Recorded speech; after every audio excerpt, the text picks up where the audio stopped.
I've been studying people that I've come to call originals. And when I think of originals, they're the people who are not like me, right? Who are comfortable standing out and speaking up, who are non-conformists, who are willing to drive the creativity and change in the world. And they seem to only get degrees from Stanford, by last account.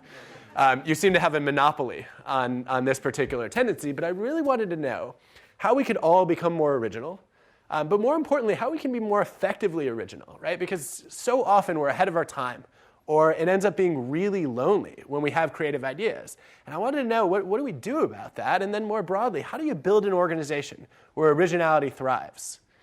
And so I wanted to bring to you today a top 10 list of the most important things I've learned about what it takes to build cultures of productive originality. But sadly, I could only think of about 6. So this is going to be a top 6 list. Are you ready? Are you ready? Yes. All right, I was going to do it anyway, but I appreciate your enthusiasm. So I will say that I'm going to say almost nothing about creativity today. And the reason for that is I kind of wrote Originals as a sequel to creativity. We have tons of books, mostly written by gurus with no data, but also some books with real data behind them that teach us how to generate good ideas. And I don't think that's the problem in the world. I think the problem is we don't have enough people who know how to champion original ideas.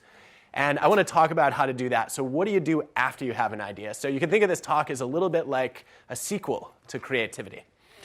So the first thing that I learned is I think that most originality dies in the idea selection process. That we have tons of great creative ideas that could change the world, but we don't have enough people who know which ones to bet on.